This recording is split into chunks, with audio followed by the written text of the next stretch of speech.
Hello and welcome to a very special end-of-year Words of the Year episode of Because Language, a show about linguistics, the science of language. My name's Daniel Midgley. I'm joined by our friends and patrons, people who have supported the show for ages and ages, or even just last week. So it's great to have you. Thank you for being here. And with me now, she's all tuckered out after a night on the tiles with Nobel Prize winners. It's Hedvig Hurgard. Hedvig, what have you been doing? Hello. Yes. One of the people at my workplace got a Nobel Prize, which is fun. That's amazing. Yeah. He is the director of the genetics department, Mr. Svante Pääbo, and he got a Nobel Prize. And during the pandemic, he and his department developed this very quick test where you can test COVID in saliva. So we were doing it within the institute, and he was also doing it, or they were also doing it for a nightclub here in Leipzig. So there's a nightclub here called the Distillery, which is one of the oldest clubs. People kept saying last night that it was the oldest in the world, but people in Germany always say that something is the oldest in the world somewhere. It's old. It's a classic institution called the Distillery. And when and he did the test for guests there so that they could have events on during the pandemic because they were very COVID compliant. Wow. And when he got the Nobel Prize, they were like, why don't you come and have a big party at our house? So we had free food and free drinks for I think there were 200, 300 people there, probably more. Goodness gracious, it's a good time. Grateful. It sounds great. It was a good time. And Mr. Svante was hopping along on the dance floor with the best of them. It was great. Hedvig, it seems to me that you are someone who hobnobs with the intelligentsia. As far as the intellectual world, you're pretty high flying. Would that be right? No. I partying all night with Nobel Prize winners. Oh, it's nothing. No big deal. I tried to speak to him, but everyone tried to speak to him. I don't know him. Everyone was invited. Literally everyone in our institute was invited, and we all got to bring at least a +1. So it was a lot of people. I was not very special. But what you're not saying is that after that, you got to bed at a reasonable hour so that you could come here and hang with us and talk Words of the Year. So thank you very much. That is true. All right. Well, today on this episode, we are going to be talking through Words of the Year, not just Words of the Year from dictionary bodies and word lovers around the world, and even in languages other than English, but we're also going to be revealing the Because Language Word of the Week of the Year for 2022, as voted by you, listeners, friends, people who bumped into our page, followers, and so on. So, we're ready. Please feel free to comment if you feel like. So let's see. The first one, Collins. The Collins Dictionary Word of the Year was permacrisis, defined as an extended period of instability and insecurity.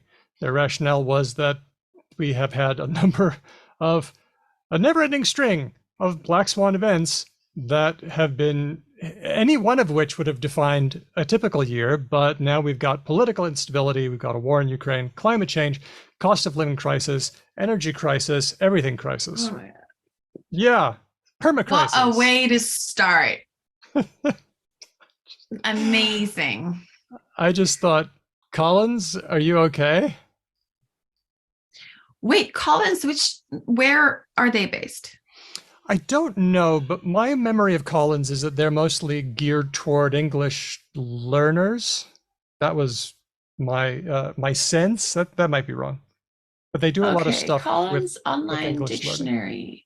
Possibly even language learners, because they do French, Collins French, and Collins German, and Collins Italian, and that's right. Collins. That's right. All sorts of stuff.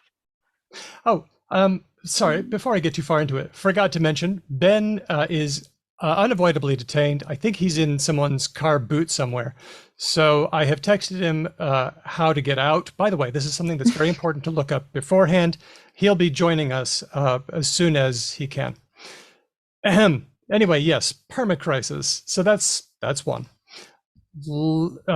By the way, if you have any comments, feel free to just unmute and just bang them out like Aria Flame did. Let's go to the Cambridge Dictionary. Their word was Homer. Homer. Why? What? Yep. Like the Greek man. No, not the and Greek man. The Simpson man. Not the Simpsons man. No, a homer is when someone in baseball hits a home run. Wait, are you serious that is the sense that they're using? That is the sense in which they mean. And the reason why they chose that word is because it was a Wordle word for the Wordle word game one day.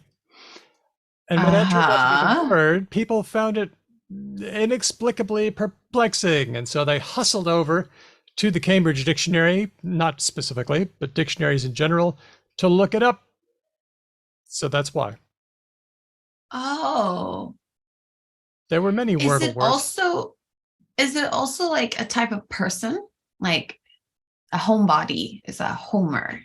I have never heard a homebody described as a homer before, although it might be somebody who has an infallible ability to conduct themselves homeward under perplexing conditions. Let's just take a look at Homer in the dear old Oxford English Dictionary. Oh, I see also that a homer or an omer was a measure of liquid. Interesting. And that's the first sense. And then a homing pigeon. Hey, see, there you go. I had that instinct.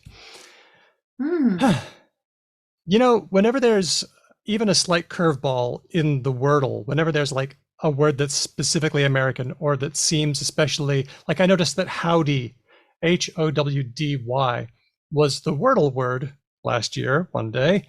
You never heard such complaining. People on Twitter were like, that's not a word, it's a colloquialism at best. And it's got like 100 or so years of track record. So just weird complaints that people have. People are very sensitive about weird Wordle words. They're sensitive about losing and not being imaginative. That's it. By the way, I just looked in chat and I think that Diego and Margaret are correct that Collins are based in Scotland. Very good. Very good. Thank you. I looked at their webpage and I think that's true. I think this says interesting things about the reasons people use online dictionaries, because sometimes we imagine that people are using it to like look up what a word means because they don't know. But often it's just because they're having dictionary fights. Vaccine did the same thing. Vaccine had tons of lookups because utter jackanapes on the internet were arguing that it's not this was a right-wing talking point. It's not a vaccine unless it's 100% effective all the time in fact, maybe even 101% effective. And that's part of the definition of the word. And people were like, fucking show me where it says that's the definition of a word. So no vaccine does that. I thought it was going to be like, it's not a vaccine unless it comes from a cow. Oh, that's it. That's what I want to hear. It's not a vaccine unless the researcher tests it on themselves. Yeah, something like that. I was surprised. I thought that Jenner tested the smallpox vaccine on himself, but he didn't. He used some kid. So gave him cowpox and then gave him smallpox, and the kid was fine. Luckily for the kid. Oh well. So Homer is their word of the year because they had a significant number of lookups of that word. Is that their rationale? That is, and I gotta respect that because they weren't trying to grab the moment, right? They weren't trying to say something monumental. They were saying, this is the data. We may go no farther. So I respect that. I like what they're doing. I like that. That's a given. That's a good methodology. Yep. Next one. Merriam-Webster's word of the year, gaslighting. They also went by lookups. They said that lookups increased 1,740%. However, they said that it wasn't because of any single event that they could identify. It's just that there seems to be an awful lot of it constantly going on. Gaslighting. So maybe we should explain for some people what gaslighting is. Please. I think it is when you I don't know exactly the etymology, but it's when you make someone else think that they're crazy by saying things so that they doubt themselves. Undermining someone's So, like, confidence in their own before we reasoning. left the house last night, Steve went around and turned down all of our radiators. Okay. But like, I could, when we come home, I could be like, turn one of them up and then be like, honey, you just forgot that one. You just forgot that one. I don't know. Yeah. It's not an excellent example, but like, a good example would be, well, sometimes when you're in a bad relationship, you'll understand what I mean if I say that there are reality fights. Like, yeah, you struggle with your terrible partner to establish the nature of reality and what you can agree upon. And it's when you get somebody who is trying to undermine your confidence, then they're gaslighting you. And the reason it's called gaslighting is because there was a 1938 play by Patrick Hamilton called Gaslight, where a husband is trying to undermine his wife's confidence in her reasoning or memory. And so he's turning up and turning down the gas lights in the house. So gaslighting has become quite a thing. I think it's jumped from being in a relationship context dealing with narcissists to, I mean, we have to deal with a lot of narcissists in the political sphere, in the social sphere.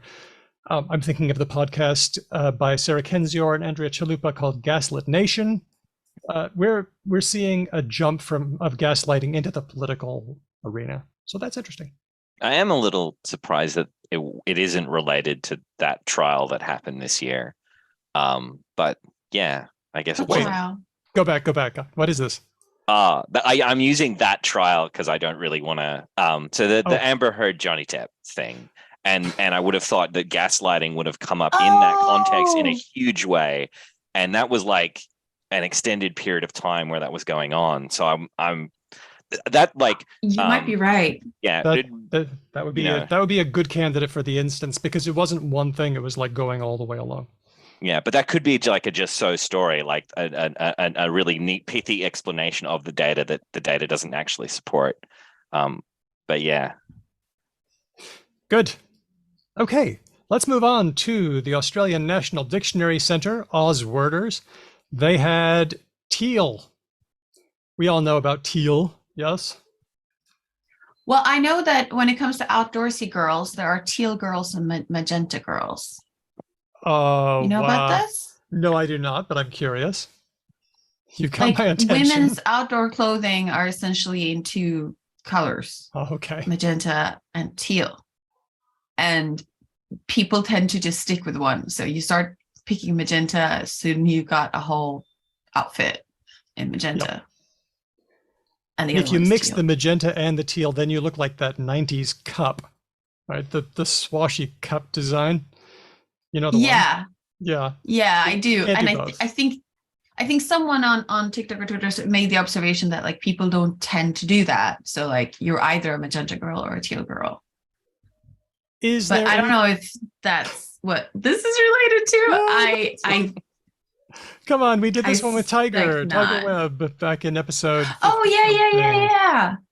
It was the political word teal, and many candidates, independent political candidates, who were women and who were progressive but conservative-ish, had a lot of success because people were really into their environmental message of or relating to an independent political candidate or politician who advocates for greater integrity in Parliament and more action on addressing harmful climate change. So that is a teal. Probably because it's sort of partway between green and blue. That's it. And blue being the color of the Liberal Party, I believe, in Australia. This is very specific to the Australian concept. Where the Liberal Party in Australia is the Conservative Party. Yep, that's right. To confuse things. Just to be confusing. I always like to say that the Liberal Party is kind of like I'm screwing up my joke now. That the Liberal Party, the Republican Party is kind of like the Liberals, and the Democratic Party is kind of like the Liberal Party. But also you gotta. That joke doesn't work anymore, by the way. No, but also like liberalism, as in neoliberalism, is quite a conservative ideology. Yes. Also, this idea that Americans say that, oh, that's very liberal of you or something, that's a very specific use. It's new. It's a new thing. No, but also like to me, like, oh, you poured my glass of wine very liberally. Like it's that kind of use, I feel like. Well, Yeah. it's And I related feel to the like word for freedom. Liberal yes, it's related to freedom, isn't it?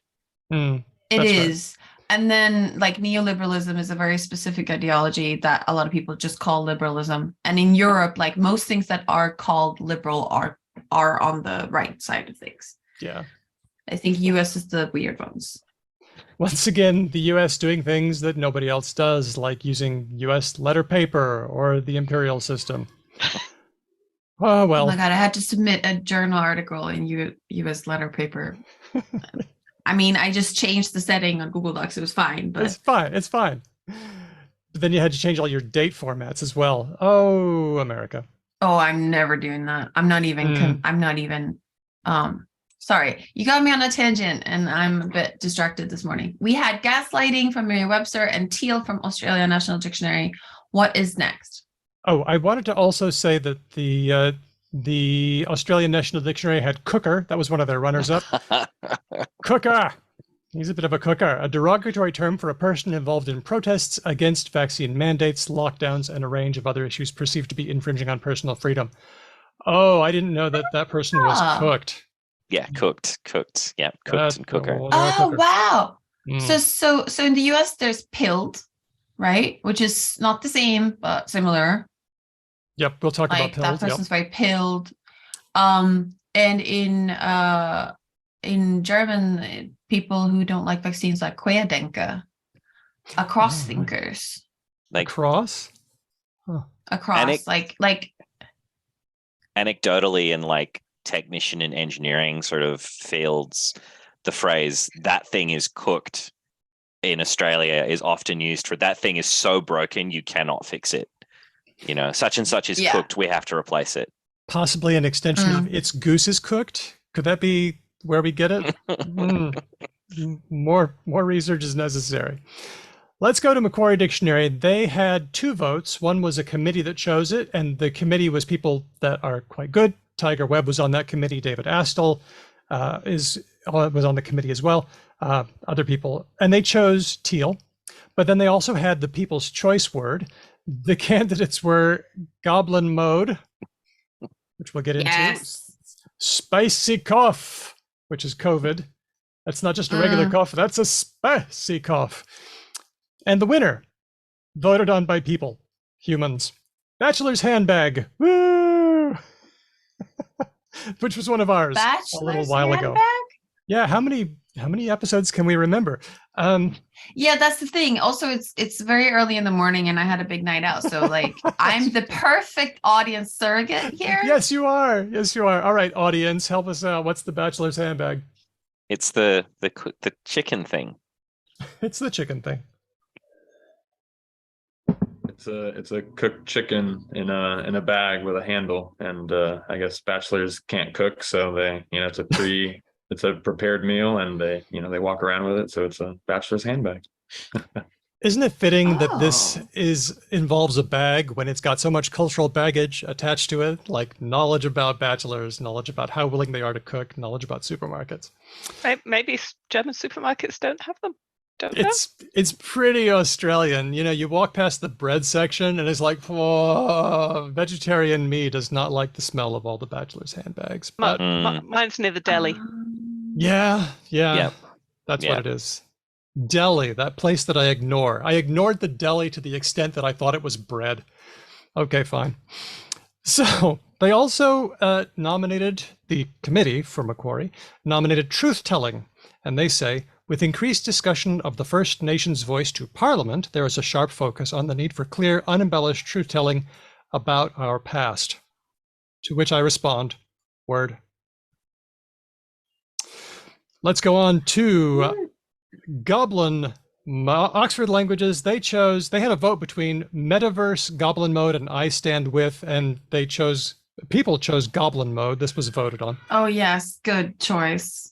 This is, by the way, just want to say Oxford Languages is the one who did this. This is not the same as the Oxford English Dictionary. Sorry if I got that wrong, but this is the Oxford language vote. I think Goblin Mode was a good choice, but Hedvig, when we talked about Goblin Mode earlier, you did not like it. The idea is that it's, foregoing hygiene, staying at home in comfy clothes, kind of giving up on the niceties a little bit. And I remember that hit you askance.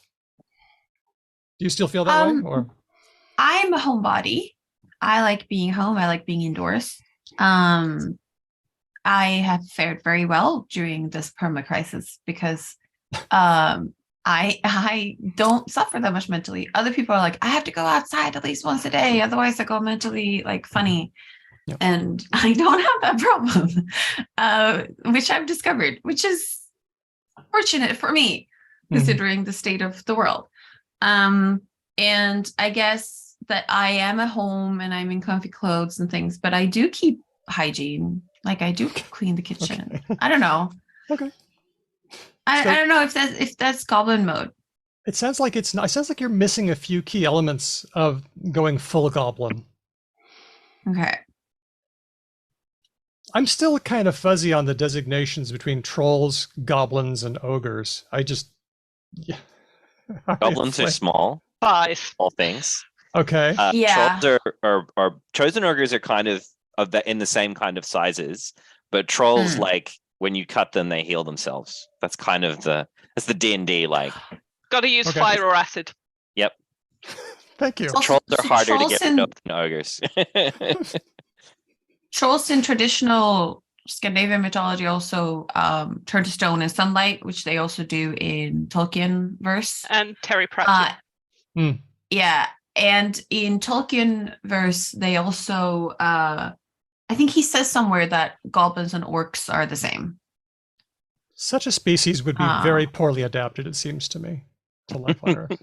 Well, I think Well, Cratchit's trolls are the funniest because as they get warmer, they get stupider. But if you cool them, they get really smart. because of semiconductors. Wow. yeah.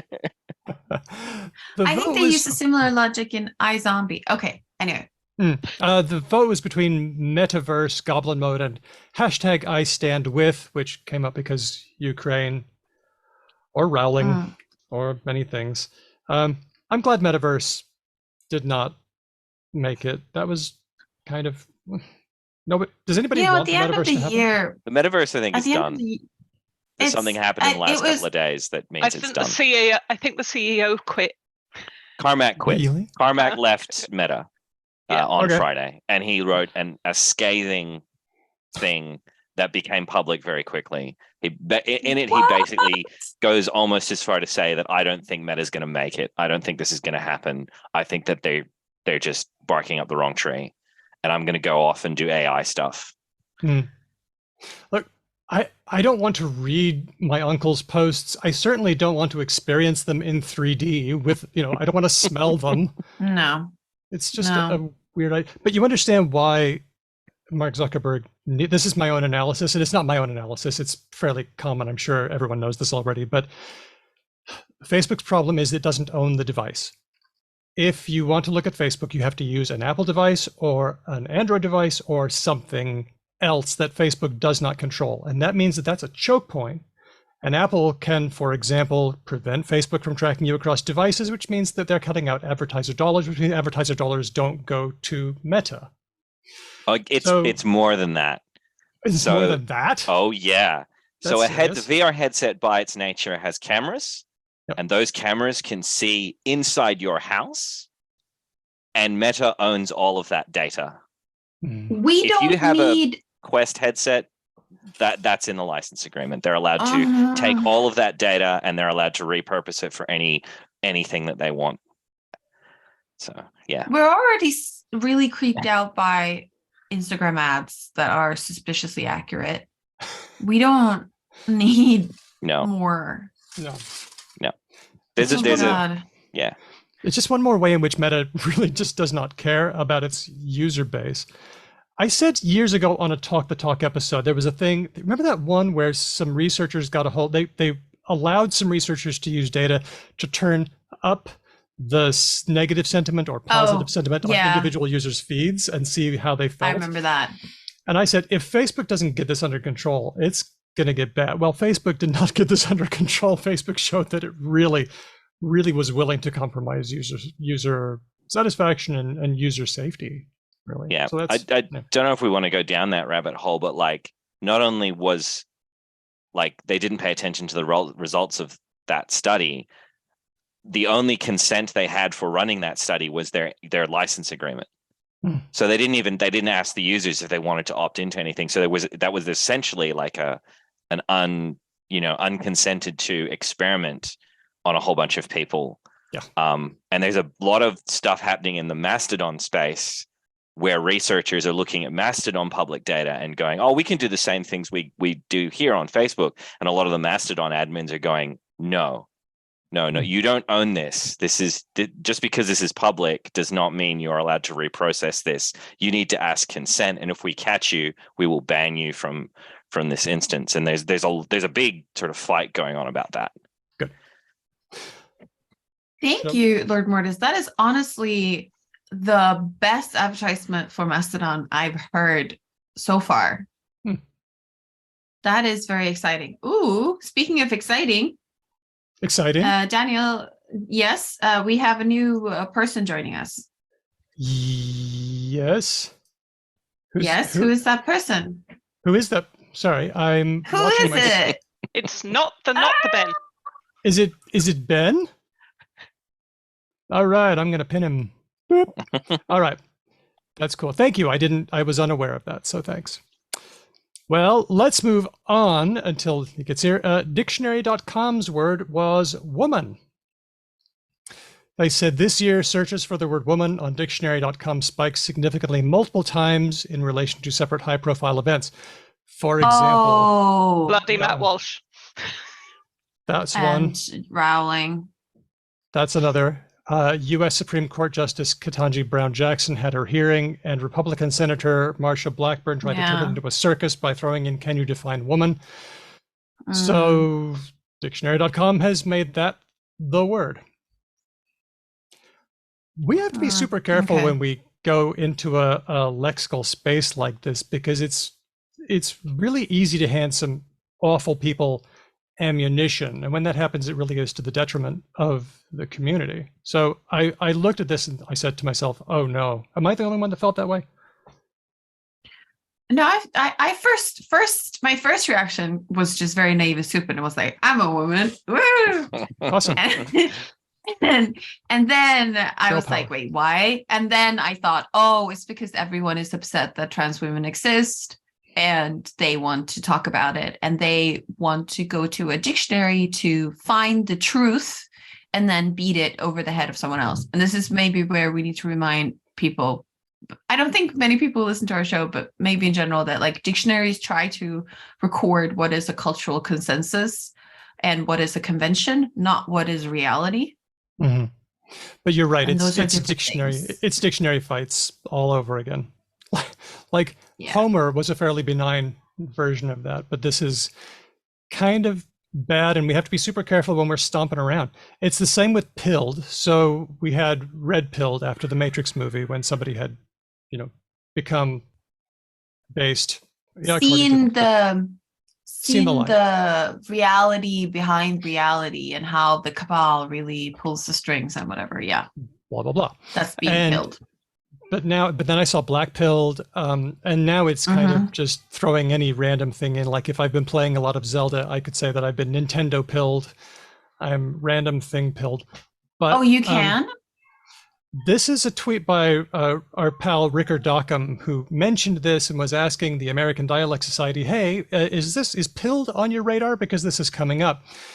And a few people responded to say, "You know what? When you're co-opting language from the alt-right, even in this way, it's a little bit dangerous, because it mocks it, and in some ways it can remove its power, but it can also signal boost it. It can give that language validity, and it can sort of take their language and mainstream it.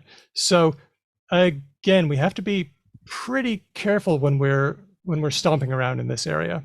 Sometimes the mention distinction, whether you're using a word or whether you're just simply mentioning it, that can get lost. So At the same time, hey, it's Ben. Hang on. Ben is here. You got Daniel said that. We've already done the thing where you and I talked over each other, so that's good. The very first thing we did was that. We're getting into our flow. That's our way. That's our vibe. That's our style. Hey. What I was going to say on the appropriating language from the right side of things is that it's another reason it's so dangerous is because you can never predict what the rabid monkey pile is going to do. Like sometimes you disarm a thing completely by appropriating it, right? So Dark Brandon.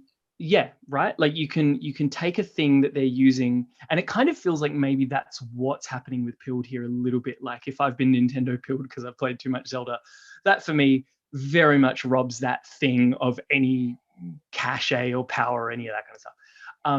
But because like 4chan is just a bunch of just awful humans, you never know when it's going to turn into Pizzagate. Right, where like a random humorous thing will actually be appropriated to the point where it creates a conspiracy theory that like thousands and hundreds of thousands of people believe, and they use it as a basis for behavior like January 6th. So like that's also why I find it really dangerous. Yeah. Or go into a, because there's this conspiracy belief that's really weird, which is like they're mocking us. They're putting it in plain sight. So that they're mocking us because we don't understand. So if you like ironically use something, they might be like, "Oh God, it's so many layers deep." It's like there's no bad publicity kind of thing. Very much so. That very much so. But then again, maybe we're giving words too much power, like maybe we're not the actors here anyway. All right, I'm getting down a rabbit hole. Let's go to the next one. Okay. Is everyone aware that Hedvig went to a Nobel party last night? They are. Do we all know this? Okay, cool. So they have contextual information for why you might be all over the place. Yeah, cool. Yeah. We're just happy to have you.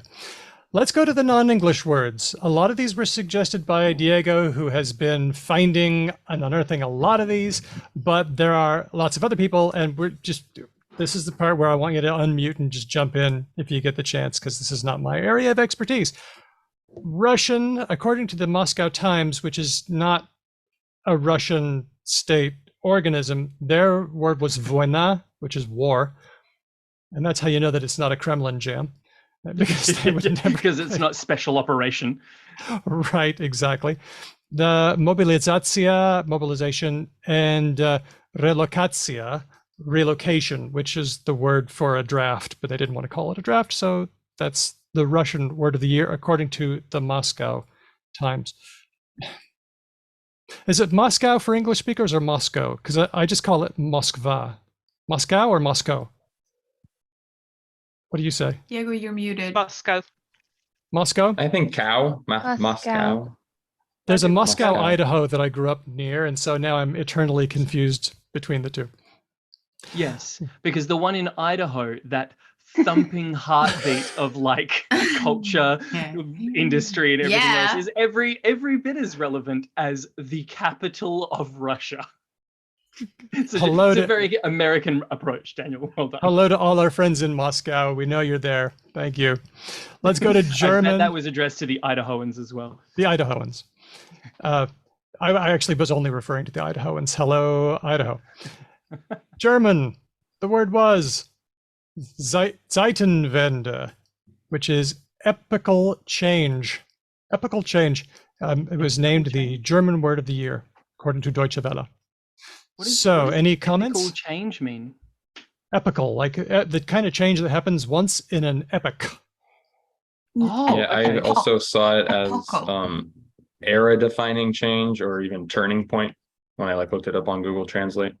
But of course, related to the Ukraine war. Mm-hmm. Lots of that. I don't know if English uses that word as much as German and Swedish, just epoch. Like this is the beginning of a new epoch. Epoch. Epoch. So it's in history class, yeah. In history. Right. Or if like me, you want to sound like a total wanker at a party. Yes. I think this must be one The of those problem is things that- where it's an only Redditism for me. It's one of my Persophones. Epical. I don't know. Sorry, Hedwig. You might say era. I think era has an equivalent. in English. That's what I was going to say. Yeah. In Yeah. Spanish, we say época for era. Yeah. Let's go on. Margaret, we've got one from Norwegian. Okay. Well, so the word of the year over here is krympflasjon, which is the Norwegian word for shrinkflation. Yeah. I thought that was a pretty good word because that's happening all over the place at the moment, where prices are rising generally, and we just don't notice what food brands or supermarkets are doing. They're sort of quietly downsizing packaging or downsizing popular brands and not lowering the prices, or the price is the same or even higher. And it's very sneaky. They sometimes repackage as well, so they make it look new. And we don't really notice because we buy the stuff that we always buy. I mean, our shopping is mainly the same every week, isn't it?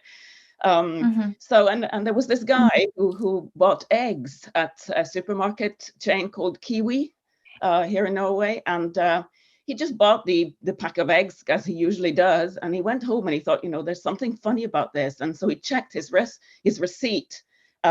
He compared it to the previous week, and then he noticed that the pack of eggs that was usually 18 eggs had now been downsized to 12 eggs. And the price. So, and this has been going on for a while. And there was this financial expert then who commented on this story, which reached the media. And it turned out that an egg, the price of an egg had risen by 74%. And nobody noticed until this, sort of thought, I have to check what's going on here. There's something funny. Sneaky. Can I ask, Margaret, is shrinkflation as the transliteration specifically about groceries and their size changing? Is that what it's related to, or is it also is it an equivalent for what we have in English, stagflation, so stagnation and inflation? I think they're slightly different. Slightly different. I think mostly food products, food brands, but any popular brand, I think it can refer to. So and it's been happening for a while, and I think, and it's not just in this country. I mean, it's happened. I've seen examples from the US and from the UK, chocolate bars shrinking and the price going up, and I think the idea of the shrinkflation is basically that you keep the same price. It's inflation, but it's hidden because you keep the same price, but you reduce the amount. So versus the normal inflation is the same amount of goods, the price is higher, but you so it's this trick of hiding the process. That's the shrinkflation.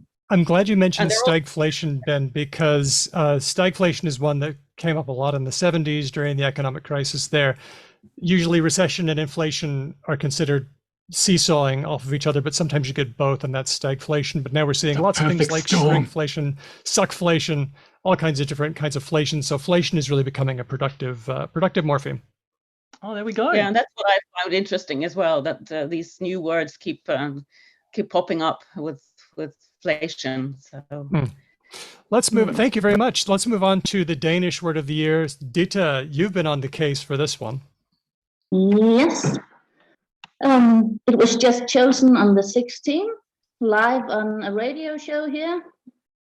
And I thought, previous years I haven't listened in, I've just read in the newspapers afterwards what it was, but it seemed like quite an interesting process, where first, like, all kinds of members of the public nominated words, and then they had a committee of 5 members that then all chose 10 words, and then they chose those words that at least 2 of the committee took, and that was 12 words, and then each of the committee got to have 2 wild cards they brought, and then they did different things to narrow it down, and what we ended up with was the Ukrainian capital Kiev spelled in the new Ukrainian way instead of Cool. Okay. the way we used to describe it. That's more based in Russian. And a lot I of the will- So runners it's KY. Ivy. KYIV. I will find a so copy of both in Ukrainian. I'll slap them up in post on this video. I just And a know lot that of Norwegian has a special spelling, so I was thinking maybe you'd spice it up somehow. A worthy a lot of the runners contender. up a lot of the runners up had to do with like energy crisis thing. There was energy crisis. There Yeah. was like elskam, which means basically electricity shame, and also just scam, shame, with a hyphen in front to show that it has become very productive. We're ashamed of a lot of things, among those how much electricity we use. Hedvig Because- Flugskam was one from a while ago. Yeah, same. Flight shame I when you feel bad. had a word flygskam. Yeah. Oh, yeah. And the opposite is tågskryt, like train bragging. Train brag. I love that, like chug-a-brag. And I think the reasoning for choosing Kiev in the end was both like to show some support for Ukraine, but also because that's kind of what started the energy crisis that a lot of the other words had to do with. Wow, it really does Yeah, kind of fair enough. combine those. Wow. All right. The Swedish word of the year hasn't been announced yet. It's going to be announced on 27 December, apparently. So we will have that one for our next episode in January. And also the Swedish custom is to not announce one word, but to announce a list. Yes. Oh, so democratic. I don't even, But socialistically so. I have opinions about the way this goes on, but recently the peaking of this has gone to a newspaper, Språktidningen, which I've written in and where I like the editor. And so I think maybe it'll be better. Sorry, Okay. what Hedvig, what is Swedish for published brag? The word in South Africa's, according to the Pan-South African Language Board, is load shedding. That's the English one. There were others.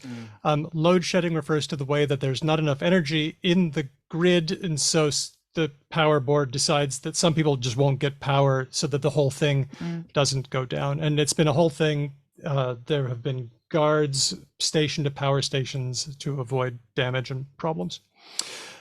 Japanese word of the year. This one suggested by River. River, are you around? We weren't sure if River was going to be here or not. Diego, do you want to help us out on this one? Sure. Yeah. So yeah, it looks like in Japan, the word that they've chosen is actually named after a baseball player from the Tokyo Yakult Swallows. That's the name of the team. So the word is Murakami-sama. The gentleman's last name is Murakami, and then the Sama honorific, I think, is the equivalent of like Mr. So it's like Mr. Murakami. And yeah, he's been very popular. Does anyone, from my anime weeb days, I feel like Sama might be a little bit more high order than that. Like, so my understanding is Sama is like more deferential. You would say Sama to a person that you admire. So like, sir, in the knighted sense kind of thing. Okay. Right. Yeah, Sama's it is definitely more honorific than San. Yes. Okay. And which makes sense, but right? It's because still... it sounds like they're Kobeing this guy, right? Like that's kind of how the name's being used. Is this being used in other contexts besides the person's name? Like I know when someone says Kobe when they're throwing a basketball, that's a thing that happens. Is this being extended, I wonder? I should know this. Skimped on the research for this one. Do you mean the Sama honorific? No, I mean the just name, like the Murakami-sama. It's like just, if someone it's does just something really unusual cool, do like teenagers go like Murakami-sama? Murakami-sama! Yeah, it's like I mean, there are a lot of people we all talked a lot about this year, and none of the other ones they made it to like the word. Like Elon Musk wasn't a word of the year. You know. Imagine that. No, Imagine I'm playing also baseball curious. so well that your name, just your name, becomes the word of Yeah. the year. That's pretty. I hit It a does- ball real good. Buzzword.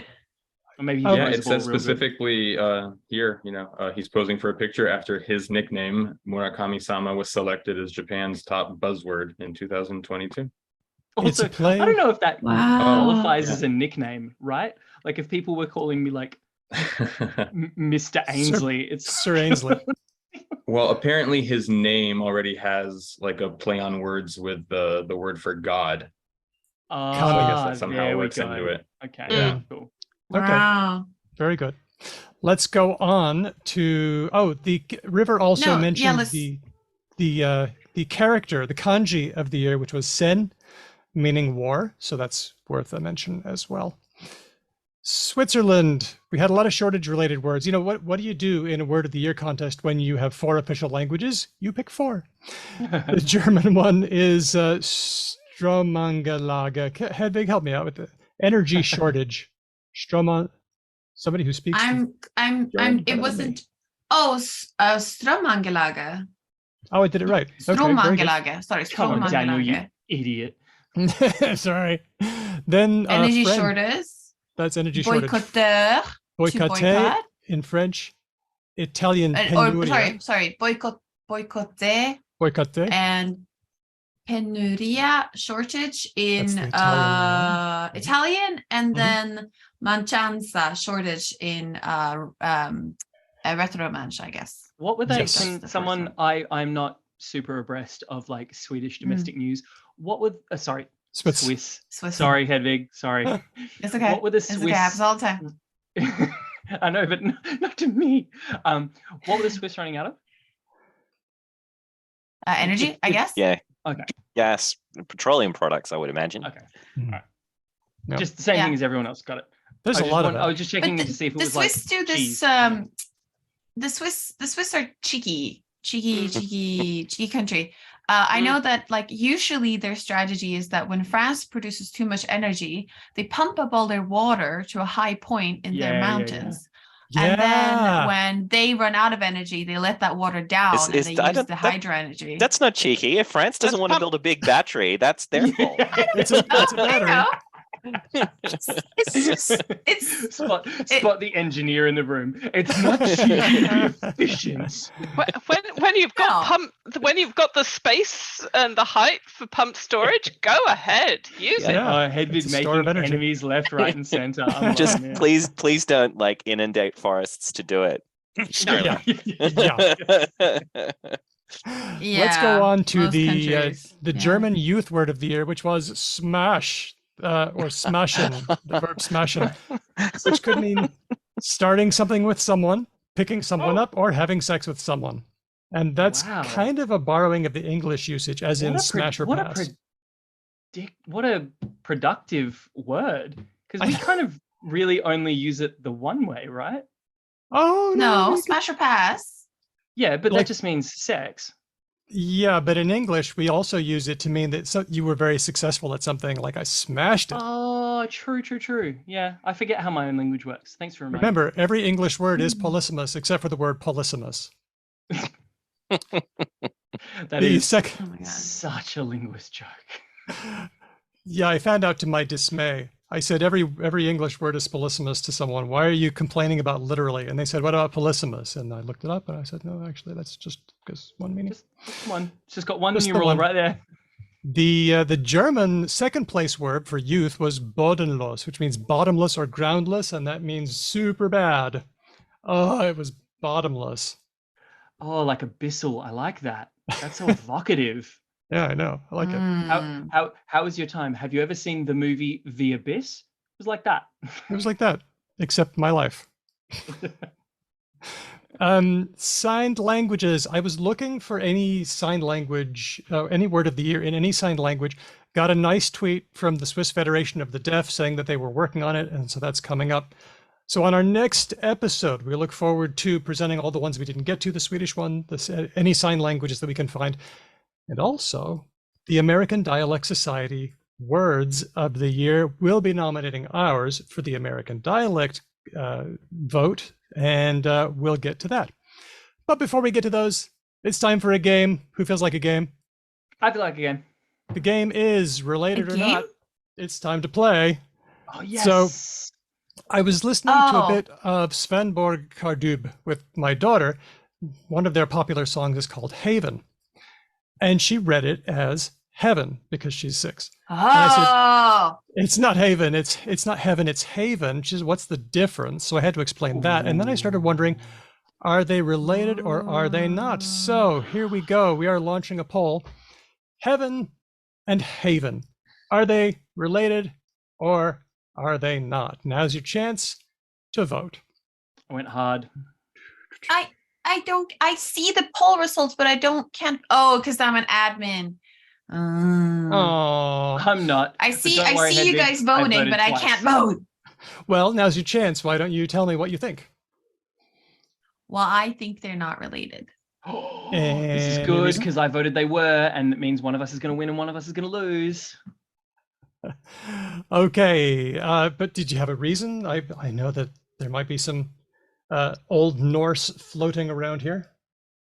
Yeah, just like the Germanic ones I know. I think they are a bit different, and I don't know. Well, the reason for them being related is that like when you like haven as in a port, and you go to heaven as in like you come to port, you come home. A home. Maybe yes. I've been watching too much Rings of Power. In Tolkien verse, you sail to heaven, like in a boat, you sail to heaven. Right. Yeah.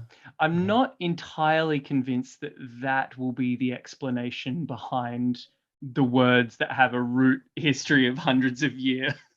Yeah. Okay.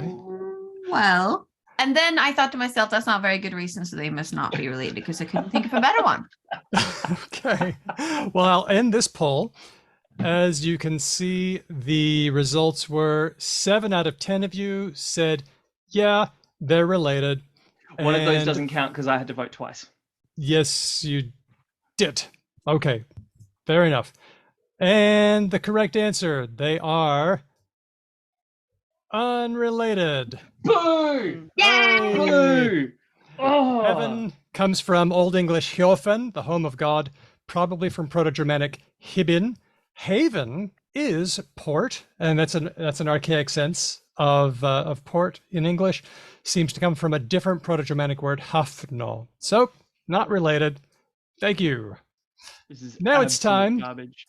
To reveal the Because Language Word of the Week of the Year, and we're going to count them down from number 10. Actually, number 9, because there was a 3-way tie for 9th place. Oh, okay. Love to hear your comments on any of these. Anyone? So one of them was Desire Path, a well-worn trail, maybe through a grassy area that people use because it's more convenient than established paths. That was a while ago. We had that one. Another 9th place finisher was Platijubes, an alternation of Platinum Jubilee, the 70th anniversary of the accession of Queen Elizabeth. My goodness, that happened this year. I know, right? Like, God, kind of a lot's happened since then. I know. And also, she died. Yeah, well, that was part of the kind of a lot. But it's actually only a small part of the kind of a lot. Yeah. The joke on Twitter was that Platijubes was followed closely by Statey Funes. Oh, God. Anyway, and also in 9th place, linguistic dropbear, a made-up term that Australians may jokingly represent as actual Aussie slang to outsiders, satirizing the unusual or charmingly silly nature of Australian slang, named for the mythical animal that drops on you when you're walking around under trees that doesn't exist. What a bloody fleeble floor, hey? I know, right? I heard that just yesterday. Oh, fleeble flooring all over the place. Oh, yeah. Number 8, Goblin Mode with 28 votes, a tendency to stay inside all day wearing comfy clothes and foregoing hygiene. So that was the Oxford winner, but it only came in at number 8. Can I tend a addendum to goblin mode? Please. I feel like that definition no longer fully encapsulates the semantic space that phrase occupies. I don't know, agree or disagree, friends, but like I've seen a lot of people using goblin mode to basically mean like unashamedly nerding out on things, or just being really quite like having a lot of anima. So for instance, I've seen people say like, oh, time to go wade pooling, and then they go along the foreshore and be like, oh my god, look at it, it's a limpet, look at this is kelp, look at this is, and they're like in goblin mode, but they're outside doing things still. So I don't know if they're like purely inside nature of it. So going feral? Yeah, kind of being feral, but like enthusiastically feral. Yes, hyper-focus. Like the most endearing form of like positive goblin representation. Think goblin artificers, right? People who are making like things that explode and being really excited about it, that sort of thing. Okay. Well, that would be about 5 minutes, but yeah. I think that kind of activity, like really being enthusiastic and really into something, like maybe what we would call like nerd out or be nerdy into it, is a very funny semantic space. So like in Swedish for a while, I think it might still be a thing, we would use the word for gay men. Right. Like if if you're really into, sorry, like sorry, yeah, you're gonna have to connect those dots for me. For example, if you really like Nintendo, you could be a Nintendo word for gay man. Oh my gosh. Even if you're a woman. Oh, what level of word for gay man? Are we talking like vague pejorative? Are we talking like what's the I say as a non-gay man, but it's bög. Is it, which is like neutral. Like, is it some sort of level of otaku? Some people say I'm gay for this thing, you know. Which doesn't mean gay, but has that sort of level of enthusiasm. Yeah. But also possibly a little too enthusiastic, and let's go over there. Like you're right on that social grey zone line of like, you have a lot of swords. Like that sort of thing. I saw someone use it for someone who was really into knives. Right, that's exactly where my brain went. Like when you walk into someone's house and they have lots of My Little Ponies, and you're like, okay, that you have made choices. You are off-puttingly enthusiastic about this thing. Not off-puttingly. Like I try really hard to be like, you like this thing more than anything I've ever liked, but that's cool. That's great. Let's go on to number 7, the something urge to, denoting a tendency, the masculine urge to give your opinion, or this is a real tweet, the feminine urge to open a coffee shop that's also a library and bakery and a floral shop. I am currently in the millennial female urge to paint any wooden object in my house another color because I bought a bunch of acrylics. Hey, that's lovely. I really like what you're doing there. You're so crafty. By the way, that is absolutely a version of goblin mode. I just have to. That's 100% what goblin mode is. Yep. Oh my god, I'm such a goblin then. So this was on the list for the American Dialect Society a couple of years ago, so we're a little behind on it, but it's nice to see it again. There was a tie for number 5, acting one's wage, which I was very pleased to see that quiet quitting didn't make it that far, but acting as one's wage did. I think it's a much better term. Setting work-life boundaries while fulfilling one's work duties and no more. Thanks to Colleen for this one. Colleen, you're the winner. You're number 5. Yay! Now, also tied for 5, precariat, a class of workers who face job insecurity. Okay. The fifth position is very labor union-y. I like it. I like it too. Okay, then there was number 4, ussy or ussy, the combining form.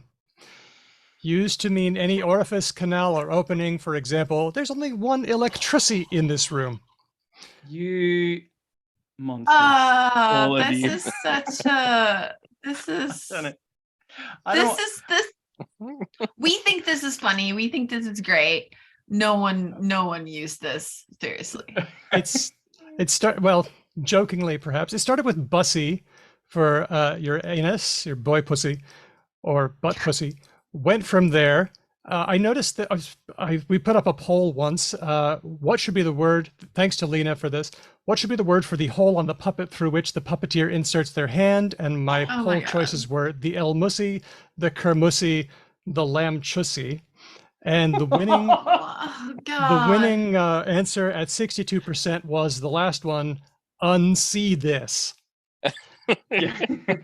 So it's got its fans, but for example, detractors as well. For the last many years, the Sesame Street ending credits theme has Grover doing a really enthusiastic dance, and I am in the habit of, whenever that's on, I run up and I do the Grover dance. And let me tell you, I put my whole Grovussy into that dance.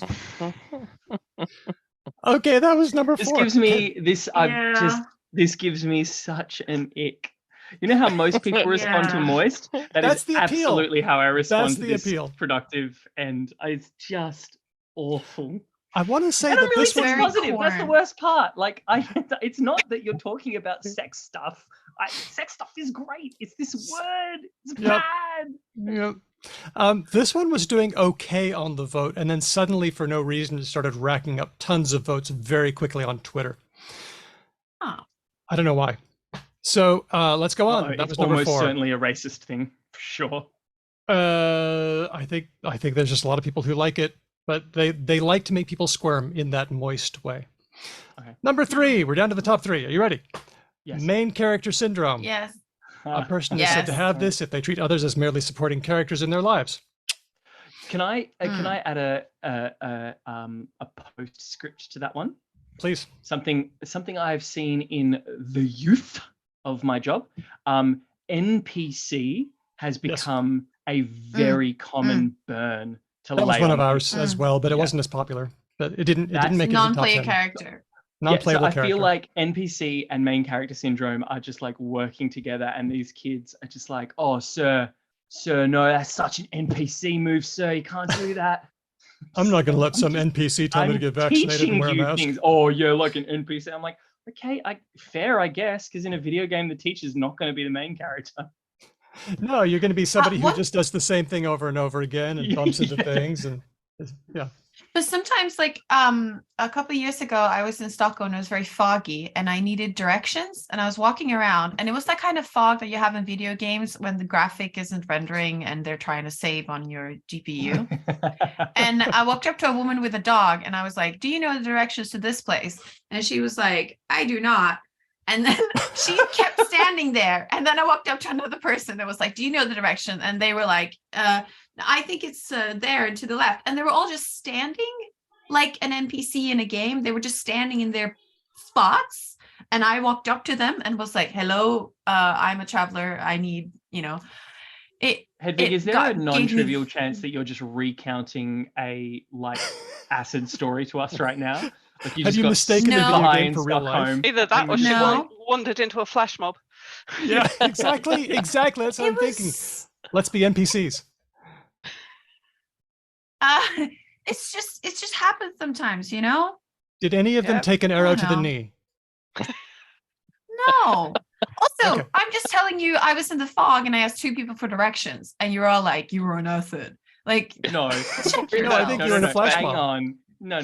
You were in the fog asking people for directions, and then they were weird robots answering me and serving no other function. That's the story you told, my friend. Let's go on. Oh, sorry, Aria Flame.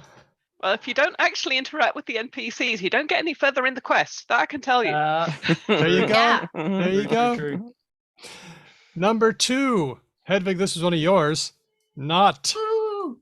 Yay. Yeah. Used to show that a situation is undesirable or embarrassing. Example, not my best friend getting into NFTs. Or other examples? Not me.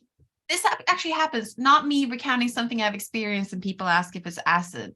because that happens surprisingly often. I like that you had to preface that statement with, wow, this is something that I've actually experienced. Like we all didn't just 2 minutes experience it ago. with you like 35 seconds ago. Yeah, but that's a great more example. than that time. I'm trying to say that it's happened more than a time. Like one time I was very dehydrated in a open mine and there was a pile of sand. And there was a pile of sand, and I got this idea in my head. I had no alcohol, I swear, no MDMA, no, nothing. And there was a pile of sand, and in my head, I got this idea that the sand was sentient, and that the sand loved me. Aww. Yeah, you're right. And I just like sat down in the sand and had a great time. Certainly not with you. That's lovely. As an ex-raver, that like tracks perfectly with the stories I remember at come down parties. Like perfectly. Sure. Like you'll be at a urinal with someone, and like within lovely. the end of a pee, you'll be like, we're doing it, man. We're traveling to Europe. It's happening. Let's go. Let's do this. Let's start a podcast. The tick toxins can be wow. But also, it was really nice. Like I just like sat down in the sand and like dug myself into the sand. Drugs are really nice. That's why people take them. No drugs. I think my brain is just. I think the things that happen in people's brains when they are on drugs sometimes just happens in my brain. Brains are I great. believe you. I believe you. Very I deep. believe that is the thing that's happening. I lost track. What word were we on? We were on not. Oh, sorry. That was number 2. Which means that we're up to the winner, the Because Language Word of the Week of the Year. Oh, and it's one of Hedvig's. Boo. And the word is yes. The word is yes to non-polar questions. Using yes as an answer to questions that are not yes and no to mean always or to a great extent. Example, how much garlic is appropriate? Yes, which means lots. Let's hear your examples. I got an example, but I want to hear yours. Has anyone said yes to you for a non-polar question? Should we get that cookie or the other cookie? Yes. Okay, that's an interesting one. That's kind of a computer science joke, right? Because if you get both of the cookies, it still evaluates to true because it wasn't exclusive or, right? Yeah. The way I see it used is when it can also be like with bad things or good and bad things. So people were like, so did you like fix the car or were you stuck out there for hours? Yes. Like clearly something happened. Like I'm saying that yes, the situation resolved in some way or another, but it fucking sucked. Like Well, I was at a gig with my sons and my pal Mark. We went to Krungbin. I don't know if anybody's into Krungbin or saw them when they came to Perth. They had to delay for COVID. Hedvig, what's Swedish for hipster brag? Shut up. They're just a good band, man. I don't know if you know if you guys know this band Schlavelhuventag. It's pretty underground. You wouldn't know it. So they're a 3-piece and they do kind of Thai inspired funk and stuff, and they're really good. But they did a cover, and they started with In Excess Need You Tonight. Did you say 3 Ps as in like piece in a pod? 3-piece band. I'm telling a story. And not Hedvig interrupting me. And so they did Need You Tonight, but only for 8 bars. And then they broke into 8 bars of Back in Black. And then they did just like 20 different covers. There was Tom Tom Club with Genius of Love. There was like, it became kind of like a trivia contest. Could you identify all the references? And my son leaned over to me and said, which cover did Krungbin do? Yes. There we go. Songs. Yeah, good. So that was a spontaneous usage from a Zoomer. There you go. Zoomer. So congratulations to Yes for being the the Zoomer? Because I think he is. If you're born in 1998, are you a Zoomer? Or are you millennial? Yes. 88? 98. 98. 10 years younger than me. Yeah, I was confused. I don't know, but can you ask him if he thinks he's a I'm zillennial? cool? 'Cause I'm trying to see if I can get all Zoomers to think I'm cool. Okay. He thinks you're cool. He thinks you're great. Let me just And he's say, definitely a millennial. I did a little hunt to see which terms were disproportionately popular on Twitter and Facebook, because those were Twitter, Facebook, and Discord were our things. I did a ratio, so how many I took Twitter and divided by Facebook votes. Higher numbers mean more popular on Twitter. Here were the things that were disproportionately popular on Twitter. No, because who's following me out of the blue like this? Swedengate, Crumb Maiden, someone who supports existing power structures, Ussy, and gender anarchy. Those were the 5 biggest ones that were most popular on Twitter. Oh, Twitter, no wonder you are the way you are. And the most disproportionately popular on Facebook were Sharkano, an underwater volcano that sharks are used to, Precariat, what's going on there, Alago, a combining form meaning some kind of scandal compared to gate, quiet quitting, and main character syndrome. So those are the Facebook popular ones. Facebook, you're a bunch of basic bitches. Those were the Because Language words of the week of the year. Let's give them a big hand. Woo! Yay! Okay, Good it's job. time for, before we get to the words we missed, which many of our friends are bringing us, let's do Related or Not Volume 2. Here we go. I got my thinking hat. Like my How time do to shine. I do this? All right. The question: ambush and an actual bush. Does the word bush have anything to do with ambushing someone? Yes or no? Ben, Hedvig, any ideas? Instincts? I am voting no twice. Interesting. Not going to mix it up. Ambush. Well, I mean, if I an get yes or no, ambush- then I've just voted nothing. Yes. Hedvig? Well, you could jump out of a bush when you ambush someone. You could do that. So I'm going to say they're related. Yes. Okay. Take the opposite point. Okay, we have, I think there's still 1 vote outstanding. There were 10 last time out of 10, so I'm gonna, nope, good. Okay, I'm gonna end the poll. Looks like, so far, totes related, 44%. Nuh-uh, not related, 56%. There you go. Screenshot. And the actual answer, they are related. Oh, this is fucking bullshit. Yep. This is 100% fail. Hedvig, you're right twice. I do not like that phrase coming out of your mouth, Daniel. Ambush comes from Old French emboucher, to hide, or what you've got is in, and then bush, which is wood, bosque, and so bois, and so on. So what you're doing is you are ambushing yourself. The am is an in, so that you can either jump out at someone or else you're luring someone into the bush. They are in fact related. Yeah. Fun. Okay, we'll have another one later on, but now it's time for the words we missed. So the one that Aristemos suggested was a blank piece of paper. No words on it at all. What better word of the year than no words? And the context here is this happened in multiple countries, in China, in Russia, in authoritarian places.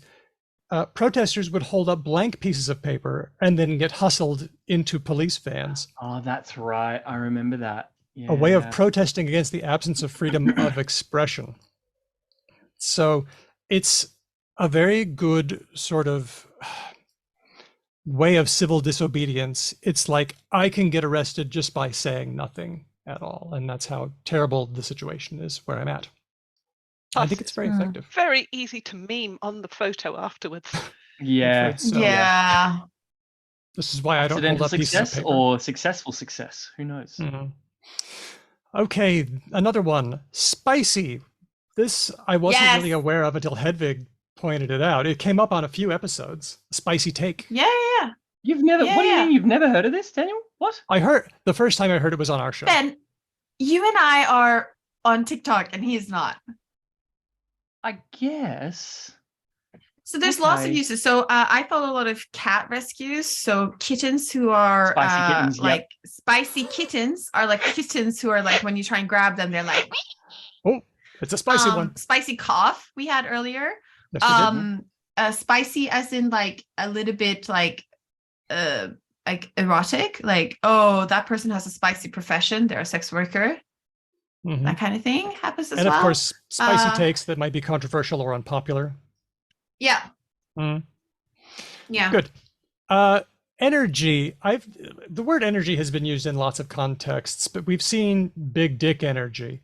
But now I'm seeing things, I mean, I've been seeing this all year, but I didn't notice it enough to put it as a word, but talking about something having the same energy as something else, meaning it's kind of in the same mode, it's kind of got the same vibe.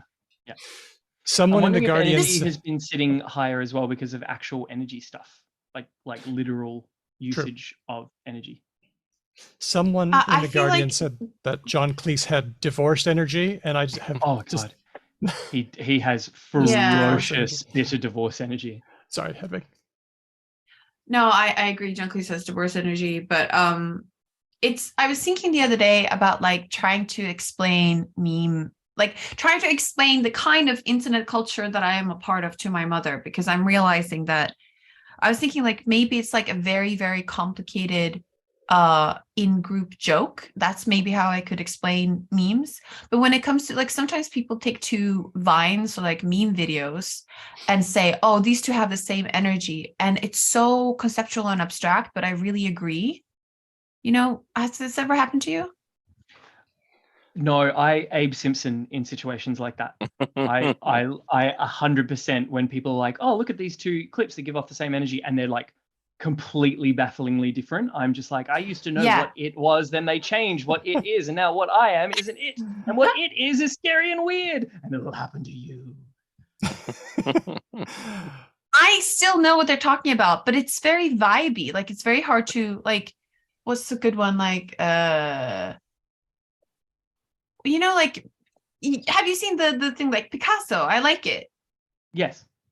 Like, how do you explain that? Oh, what energy is that? Like just baffled but genuinely open and supportive. That's how I read that particular thing. And then as it gets memed further and further, I find with all mimetic transposition, it doesn't, in my experience, it doesn't get richer, it actually just gets simpler. So like okay, Picasso, I like it, kept going and going and going, it eventually just meant this is a good thing. Like that was the level of semantic depth that it had. I think we've baffled the Gen Xer. Should we bring it back? At this stage, it's too late for me to find out. Culture can be very conceptual and abstract. The suffix "ol," a productive suffix for any daily online game with results you can share with friends. I expect this one to go a long way in the American Dialect Society vote. My favorite, by the way, doesn't have an "ul" at the end though. I'm all about the framed. Oh yeah, love me some framed. I'm glad they didn't call it movie dull. There is a movie dull. It's a different thing. Okay. Yeah. Mid, meaning mediocre. Yeah. Mm-hmm. That is very popular amongst teenagers. Yeah, it's a bit mid. Am I using that right? No, but that's okay. Like blah, but if any teenager heard you say that, they would just be like, oh. I've got a tweet here from Sam Altman. Biggest indicator of a mid company is spending tons of energy on things other than making their core product / service better. So mid-tier, mediocre. I love that the example we found is clearly not a young person talking about business of all things. I think he is. I mean, it could be a young liberal or something. Oh, well, I suppose that's true. Yeah. I don't follow them. Sorry. How did we go? Ben talked about, so there's Wordle and all these games, the thing you talked about previously. And then I was like, what the fuck is framed that you mentioned? And I went to it and I played it and I got it in one guess. The first. Nice. Gotta pull up no today's framed. Everybody. Yep. It's gonna happen. It's happening. Okay. Yeah. Oh yeah. Well, I mean, they gave you an easy one. Okay, I'm gonna think about it. Anyway, Here we go.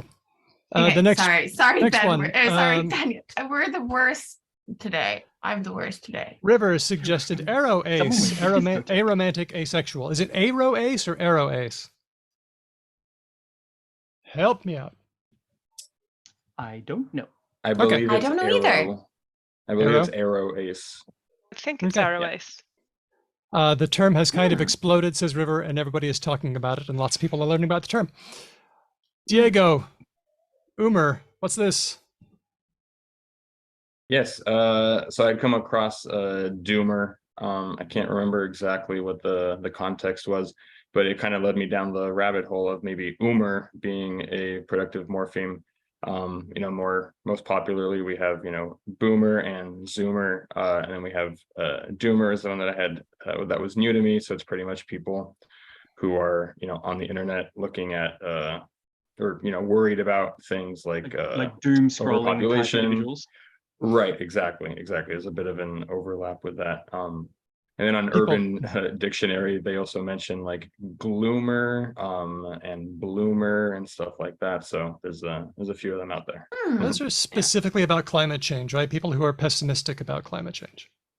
Yeah. Yeah. So Okay. it's not that they're worried. It's just that they think everything's going to hell and we can't do anything about it and everything's going to be terrible. Like give up crap. Actually, Let's just consume our way to the end. Not productive.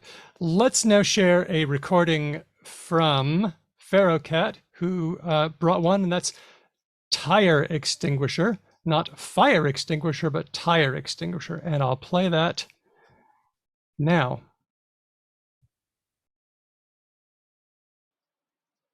Hello, Pharaoh Cat here. The word I want to mention is tire extinguishers. This is a term I first noticed in a Guardian article.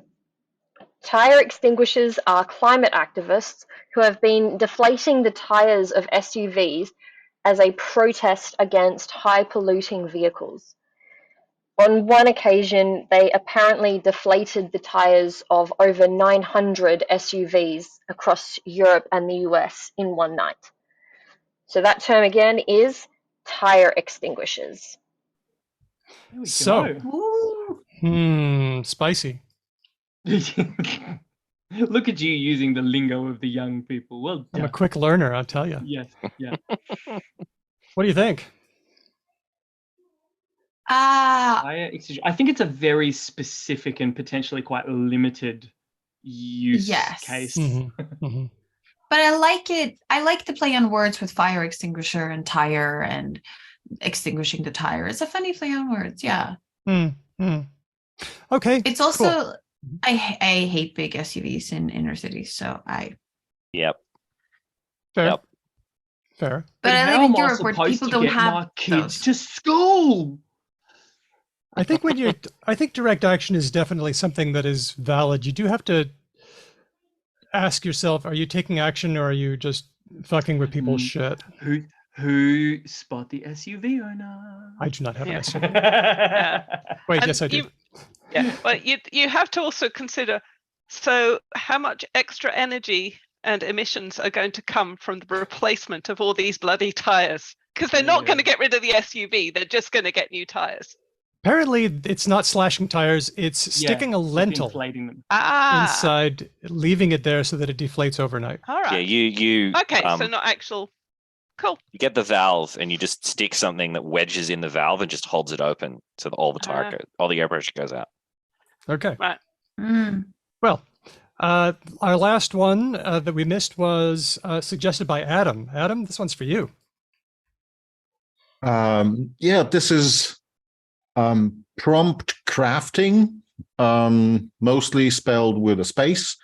That's sometimes together, but as we know, originally the words, such words become are written with a space, but then sometimes they allied. And this is basically, so we had the last episode was about artificial intelligence, and this is now hugely popular. So in some AI systems, the user inputs some text and gets some result back. So for instance, in a text-to-image system like Midjourney, you can write something like nice photo of Mick Jagger.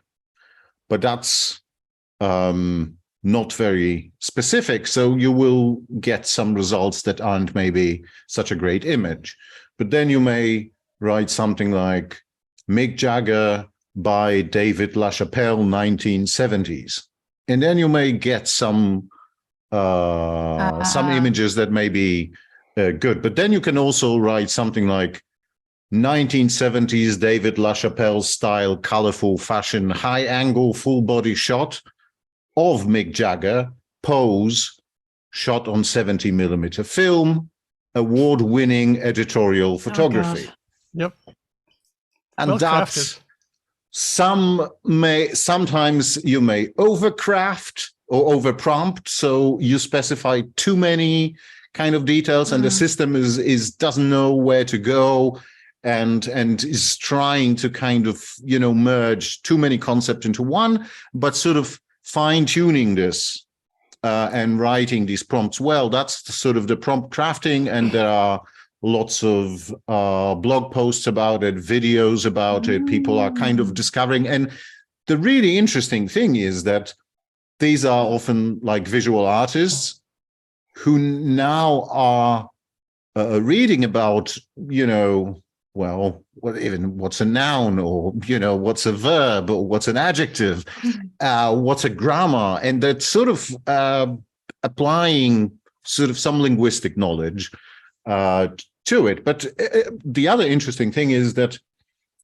some writers about this say learn prompt crafting for about a year, because these input systems evolve and they become better. So something like ChatGPT, which was mentioned in the last episode, you can write much more freeform. You can write a haiku about linguistics, and then you get linguistic study, uncovering language's depths, endless mysteries. But then you can sort of start conversing with it and tell it, oh, make it if you write something, make it longer, rephrase it. And then so you don't have to be so specific, and you don't have to learn this kind of particular grammar and syntax. So, but right now, prompt crafting is definitely trending. That's very cool. It reminds me a bit of Google Foo, like to be good at searching. Because I've noticed that like there is people who are not good at searching. And I didn't know that until I saw people trying to search for solutions to problems they had. And I was like, that's not a good search phrase. Let me just share this, Adam. Do you mind if I share the images that you made of us? You did a little bit. I don't mind at all, dear. Has Ben seen his yet? I have you not gave seen. us. Oh, Here we go. So this was me. Yes, it is. I know that immediately. Oh my god! What does it say on your T-shirt? It's a little. It's that non-language that engines give you, isn't it? So that was from a photograph. How did you get this one, Adam? I think it was on the Facebook profile, and you have like there is one photo of you where you have like the Because Language T-shirt, and you sort of pull. So this is an input image. So you can also put an input image, and then you can say something like just a cute Pixar character, or cute Pixar man, and then you can also mix it a bit, but it tries to infer a lot of the content from the image, and then you can kind of modify. You can apply like a stylistic modifier to it via text. Okay, let's go to Hedvig. And he's very cute. And the prompt was cute Pixar in this prompt? It was from a photograph. I think yes. Yeah. I think it was cute Pixar young woman, but it was also using a photo of Hedvig that I found on the web. One of the so it's that's interesting. Maybe I should get glasses like that. Adam posted the prompts in the Discord on December 14th at 1:53 p.m. Australian Western Standard. So if you want to Yeah. find Which them, channel? they're there. Oh, general. I think it was general, yeah. Yeah. And then I'm there's looking one at them more, right yeah. now. What was Ben's prompt? Can you see it? Oh God. Ben's prompt was as cute, grumpy Pixar character, comma, with studio microphone, comma, 3D Pixar style, dash, no glasses, dash V4, dash. It's the best Oh one. my God. It's great. Oh my God. Well, the funny thing is that, you know, Midjourney learns from available images, and apparently there's a lots of images with studio microphone that involve people who are singing, so they have the mouths open. And when, you know, I didn't add the studio mic, then there was just a straight face or whatever. And I also used like an old, you know, from the talk times, there was like a couple of shots in the Facebook profile back then with like a red studio in the radio studio, and there was one Phenomenal image of Ben. But then when I added the studio microphone, then it suddenly started doing the open mouth, and then I added grumpy, and then it changed the expression. So that was like about a couple of iterations. That was basically prompt crafting. Like with Ben, it was a bit more challenging because there was only like 2 photos or so that I could find, while with Daniel, he had more photos, so basically the system was more flexible, or I could pick, you know, like a good candidate, like the one with a t-shirt. It was just, so it's a back and forth with the system, and that's basically prompt crafting, that's iteration. It's very fascinating. The letter C should not exist. This is. I found it amusing that Daniel's prompt craft involved happy, and I don't know that he looks that happy. Well, yes, Maybe not. There's always a compromise.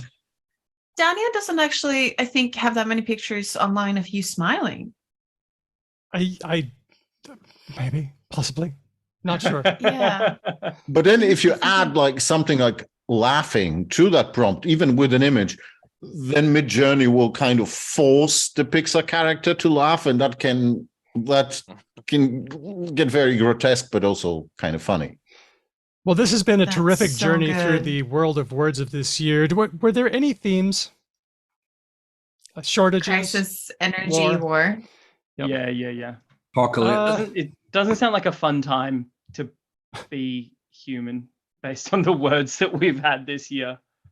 Well, I got to say, I really like word of the year season is a lot like Christmas for me, because sometimes it's like, oh, already. But so this year I was looking forward to, I'm just really happy about both words of the year and Christmas for some reason. I just felt like, oh, goody, the new words are out. And it's fun and it's silly.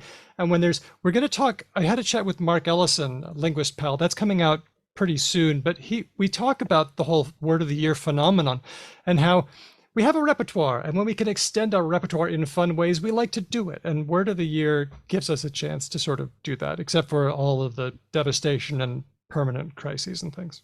Mm. And it's also good sometimes to remember how the rest of society views this kind of academia. Like most people view it as like a fun way of summarizing the year, right? Mm-hmm. Like what happened this year, it was a lot of discussion about what it means to be a woman. We'll pick woman, etc.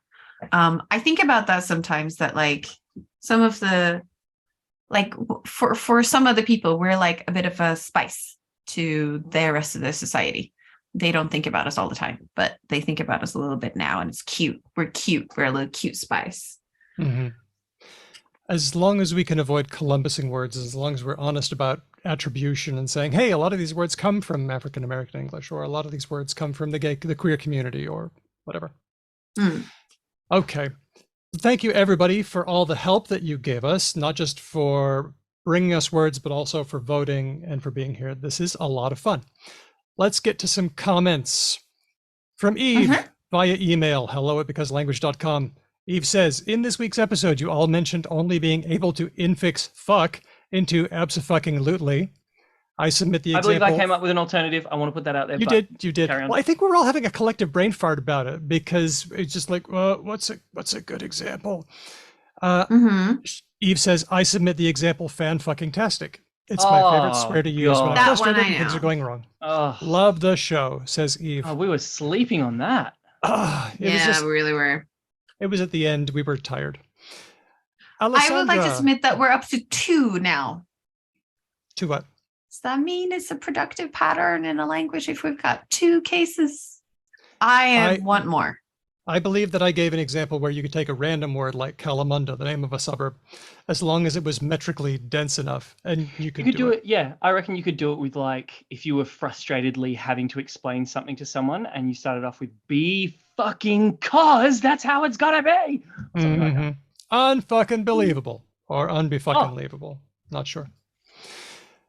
Alessandra, one of our newest patrons, says, I've been recommended Talk the Talk by my Linguistics 101 professor, and now I'm in my 7th semester and still listening. Because Language is my go-to linguistics podcast, my go-to podcast, actually.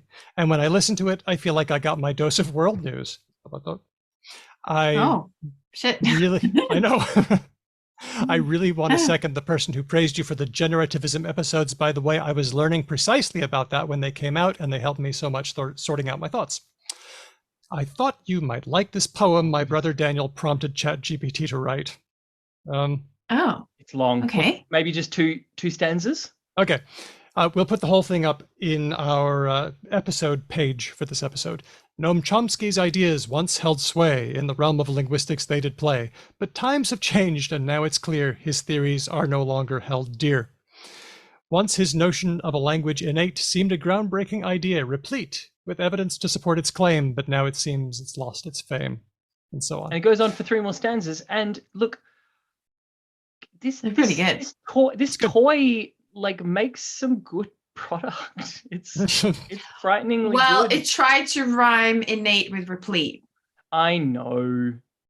I'm not sure you can call like an application supported by some of the best AI researchers doing this work, and also the systems that it runs on are toy. Like this thing is big. Like this thing would. It's a very large, expensive toy. I'm sorry, you're right. If it's something that people play with, it's a toy. True, it's a toy in that way. But the like in January or February, they're gonna be releasing ChatGPT 4, which apparently has like 50 times larger or something. And my God. just so you know, training this, just the hardware and software costs, and that creating this model, just the training, that costs $6 million. Wow. Process we used it for Friday night. Not the hardware. What did you use it for? We Friday were playing night? D&D, and one of our people couldn't join, so we just chat GPT to his character. So we told Steve, it was Steve's idea. Steve is a genius. That's why I'm married to him. So we were like, okay, there's this character. He has like these and these weapons. And the ChatGPT was really into the javelin, which is funny because our friend never uses the javelin. What I love like, I is take the that javelin Brendan and I stab, What's interesting is if you like when it'll become sort of a more meaningful toy, I think, is like when you can run it on your own thing. And you can like train it on like you could record that person's sessions and then actually train a model on them. Which and is then exactly have them... what we were talking to Dan about last week, right? Like his thing was, I want to be able to give this tool to individuals for the work that they want to do. And of course, he was talking about people doing really special, significant, important things like saving languages, but we want to play silly pretend role games. Yeah. And I guess this is coming from my inside baseball, I'm a game developer, and games in general has not spent as much time on AI for like stories and emotions as they have for AI on thing you shoot, which is the problem. And there's been a large movement to like, can we do like narrative for a player, a single player? So all this stuff seems really exciting to us, but it's horrible because we're like, no one can afford to like run an Amazon cluster to service one player. Like the economics don't work. So yeah, for sure. I want it to be more of a toy. They don't work yet. Yeah. I can sense that we're all very interested in this, and that Daniel has a very good idea, which is that we're running towards the end. we got to wrap it up. But I'd like to say a big thank you to everyone who voted, all of you who brought us words, to Dustin of Sandman Stories, who recommends us to everybody. Thanks to the team at Speech Docs who's listening to us right now. And I'd like to also thank everybody who appeared on the show for this entire year. And they are Rebecca Shapiro, Rickard Dockham, Jesse Grieser, Mignon Fogarty, aka Grammar Girl, Anna Marie Trester, Ellen, Kitty Liu and Romany Amber, Morton Christensen and Nick Chater, Tiger Webb, Jonathan Green, Mr. Slang, Ellen Joven of the Grammar Table, Tom Scott Phillips, Joshua Blackburn, Haley Gold, Hannah Little, Isabel Burke. Yeah, no. That was her thing. Not that I'm saying that to her. Yeah, we're not saying no to Kelly Wright, Chase Dalton, Don Von S, and all the great patrons and listeners that you heard tonight and throughout the year. Most of all, thanks to you, our dear patrons, who keep us going and give us so much support. Ben, take us to the reads. If you like the show, here's what you can do. You can send us ideas and feedback. How do you do that, you ask? Great question, random disembodied voice in my head. You can follow us because we are Because Lang Pod everywhere except for Spotify. You can leave us a message with SpeakPipe, which is a thing we say every week, and not many people are doing it, but we really want you to. You go to SpeakPipe and you record a little thing for us, and then we can play it on the show, and that'd be really cool. Or if you're particularly old-fashioned, or you've just got like heaps you want to say, like a creed or a manifesto, you can write us a good old-fashioned email, hello@becauselanguage.com. And of course, you can do the most lo-fi but highbrow of all things and recommend us to a friend. Yes, friends are great. And we have a lot of friends. Friends suck. Friends are great, and we have a lot of friends. Friends is another word that I use for our supporters on Patreon. A lot of them who are here in the chat with us right now. And if you become a supporter of us on Patreon, you get bonus episodes, which is fun. You get to hang out with us on Discord, which is fun, and then you get to see silly things like what Adam created pictures of us, which so good. That was good. It's very good, and I had actually missed in the flow of all the other messages, so I'm very glad that I got to see those today.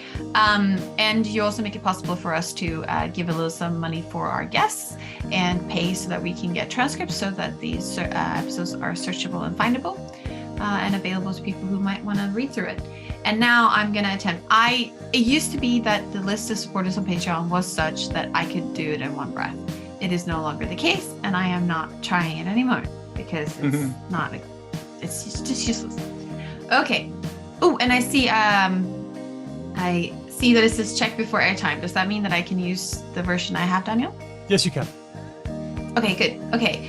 Shout out to our top patrons. They are Istin, Termi, Elias, Matt, Whitney, Helen, Jack, Pharaoh Cat, Lord Mortis, Garma Yen, Larry, Christopher, Andy B, James S, Nigel, Meredith, Kate, Nasrin, Aisha, Moe, Steele, Margaret, Manu, Roger, Rianne, Colleen, Ignacio, Sonic Snedgehog, Kevin, Jeff, Handy from Logophilius, Stan, Kathy, Raj, Cheyenne, Felicity S, Amir, Kenny Archer, Tim, Alyssa, Chris W, Felicity G.